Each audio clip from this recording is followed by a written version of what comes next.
ഞങ്ങളുടെ ബാല്യങ്ങളിൽ ഇടവഴികളിലൂടെ വളരെ മന്ദഗതിയിലാണ് ശാസ്ത്രം സഞ്ചരിച്ചിരുന്നത് എങ്കിൽ ഇന്ന് അതിവേഗ പാതയിലൂടെയാണ് സഞ്ചരിക്കുന്നത്. എല്ലാവർക്കും ശാന്തിയും സമാധാനവും ആഹ്വാനം ചെയ്ത മതങ്ങളും ദൈവങ്ങളും ഇന്ന് ഏത് പാതയിലൂടെയാണ് സഞ്ചരിക്കുന്നത് എന്ന് നമ്മളൊന്ന് ചിന്തിക്കണ്ടേ?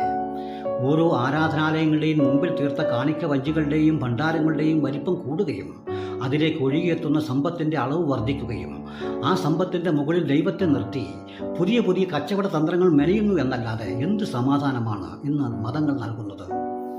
ഒരു പള്ളിയുടെ മുമ്പിൽ സെൻറ് ജോർജ് കുതിരപ്പുറത്തിരുന്നൊരു ഡ്രാഗനെ കുത്തിക്കൊല്ലുന്ന രൂപം കണ്ടിട്ടൊരു ഭക്തൻ പറഞ്ഞുവത്രേ, നീ ഇവിടെ പാമ്പിനെയും കുത്തിക്കൊന്നുകൊണ്ടിരുന്നോ? അങ്ങ് മലമുകളിൽ അയ്യപ്പൻ പുലിയുടെ പുറത്തേറി കോടികൾ വാരി കൂട്ടുകയാണ് എന്ന്. ഇതാണ് യഥാർത്ഥ മതങ്ങളുടെ കൺസെപ്റ്റ്. നിങ്ങൾ തോൽപ്പാവക്കൂത്തുകളി കണ്ടിട്ടുണ്ടോ? ഒരു കർട്ടനിൽ തിളങ്ങുന്ന നിഴലാട്ടങ്ങൾ. അതിൻ്റെ പിന്നിൽ പാവകളുടെ കൈകളും കാലുകളും നൂലുകൊണ്ട് ബന്ധിച്ച് അതിൻ്റെ അറ്റം മനുഷ്യർ കളിപ്പിക്കുന്ന കളിയാണത്. അതാണ് ഇന്ന്